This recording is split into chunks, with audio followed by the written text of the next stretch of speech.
बिस्मिल्लाहिर्रहमानिर्रहीम, अस्सलाम वालेकुम। उम्मीद करता हूँ सब दोस्त खैरियत से होंगे। जो लोग प्रॉपर्टी के बिज़नेस के साथ रिलेटेड हैं, ये वीडियो उनके लिए है। आजकल जिस तरह के आप सब लोग जानते हैं कि प्रॉपर्टी के बिज़नेस में थोड़ा सा इसकी रफ्तार कम हुई है, स्लम्प है, उसके मुख्तलिफ फैक्टर्स हैं, ये सब आप सब जानते होंगे।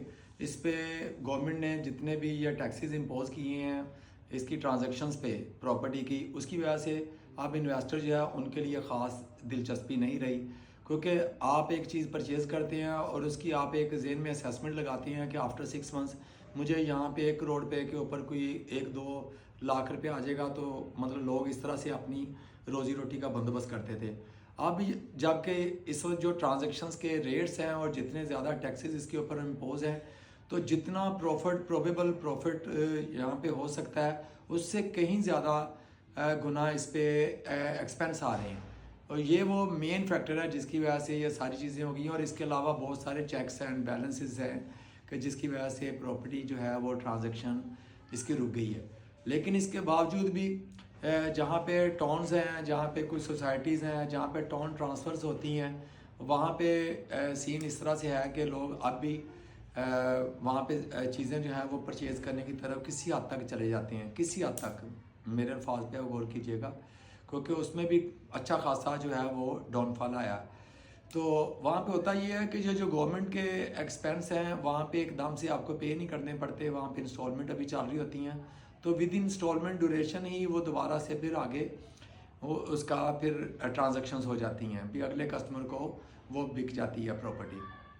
अब हुआ ये है कि इसमें भी अच्छा खासा जवाल आ गया है, इसमें भी अच्छा खासा इसकी भी सेल रुक गई है।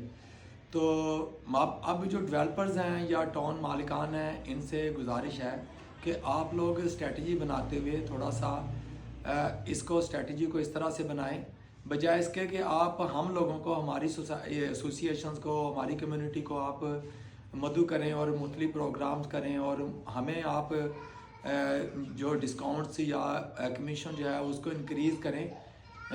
आप इसकी बजाय अगर कस्टमर असेंट्रिक अप्रोच अपनाएंगे तो आप लोगों को भी कामयाबी हो सकती है और हम लोगों को भी कामयाबी हो सकती है। सिंपल अल्फाज में अगर मैं समझाने की कोशिश करूं तो इसका मतलब ये है कि आप जितने भी बेनिफिट्स हैं वो अपने कस्टमर को डिलीवर करें, हमें आप डिलीवर ना करें। हम अपना जो पहले से चल रहा था निज़ाम 2% कमीशन है, हम यूजुअली 1% पे काम कर रहे हैं। इस वक्त जो मार्केट की रूटीन चल रही है हम उसी में खुश हैं। हम क्या चाहते हैं? हम चाहते हैं फ्रीक्वेंट ट्रांजैक्शंस, कि हमारे कस्टमर की चीज़ हम किसी को परचेज़ करवा रहे हैं तो अगले कस्टमर को भी हम फिर दोबारा उसकी चीज़ जो है वो परचेज़ दोबारा सेल करें।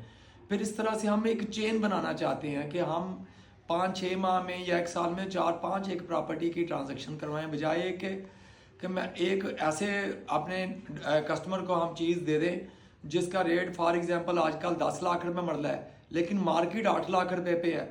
तो वो 1.5 या 2 साल के बाद वो बेचने के लिए कहे, पहले तो कस्टमर ना मिले, अगर कस्टमर मिले तो वो नेगेटिव ग्रोथ के साथ मिले। तो इस तरह की चीज़ें जो हैं वो हमारे हक में सही नहीं है। इसी वजह से हम खुल के अपने कस्टमर के साथ कोई चीज़ परचेजिंग नहीं करा पा रहे और ये इस तरह के जो बिजनेसेस हैं वो बिल्कुल इस वक्त जमूद का शिकार हो गए हैं। तो तमाम जितने भी टाउन मालिकान हैं, डेवलपर्स हैं, आप लोगों से रिक्वेस्ट है, आप जितनी भी स्ट्रेटजीज आप कोशिश करें कि जितनी भी स्ट्रेटजीज इस वक्त आप डिज़ाइन कर रहे हैं ऐसे हालात में, उसमें कोशिश करें कि आप हमें उसमें शामिल करें। उसका फ़ायदा ये होगा कि हम आपको मार्केट की जो रियल पिक्चर है वो आपको शो करने की कोशिश करेंगे और आपके साथ मिलके कस्टमर असेंट्रिक अप्रोच अपनाते हुए कुछ मशावरत के साथ कुछ स्ट्रेटजीज बनाने की कोशिश करेंगे। फॉर एग्जांपल इस वक्त जो सिनेरियो चल रहा है वो ये है कि आप हमें एक ऐसी गाड़ी सेल करने के लिए कह रहे हैं जिसका मार्केट में कस्टमर ही नहीं है या किसकी लाइकिंग में नहीं आ रही वो चीज़, ठीक है ना। अगर आप हमें ये कहें साथ के जी ये गाड़ी आप बेचें 50 की बजाय आप 1 लाख रुपया कमीशन ले लें, अगर किसी की वो लाइकिंग में नहीं बन रही चीज़ तो वो हमें 1 लाख रुपए का लालच या इस तरह का ऑफ़र जो है वो हमारे किसी काम की आने वाली नहीं है। आप कोशिश ये करें कि आप जितनी भी स्ट्रैटेजीज बना रहे हैं, अब मैं सिंपल अल्फाज में समझाता हूँ कि जितने भी आप ये ऑफ़र्स दे रहे हैं इसका जो आगे टारगेट होना चाहिए वो कस्टमर होना चाहिए, ना कि रियल्टर्स, ना कि प्रॉपर्टी एडवाइज़र। हम लोग आप अपनी रायत करें उनमें 10 लाख वाली चीज़ अगर हो सके तो आप इसको थोड़ा सा नीचे लेके आएँ, इसके रेट्स में कट डाउन करें, ठीक है। इस तरह से ये होगा कि टाइम बीइंग करें, 10 लाख वाली चीज़ 8 साढ़े 8 लाख रुपए मरला में लगाएं। उसके बाद आप टाइम फ्रेम दें कि जी ये हम 2 माह के लिए स्ट्रेटजी अपना रहे हैं, 3 माह के लिए अपना रहे हैं, बाद में इसमें हमने उधर ही चले जाना है। इसमें ये होगा कि हम भी अपने कस्टमर के साथ खुल के बात कर सकेंगे कि इस टाइम स्पैन में अगर आप चीज़ परचेज़ करेंगे तो उसमें आपको इतने लाख का फ़ायदा होने वाला है।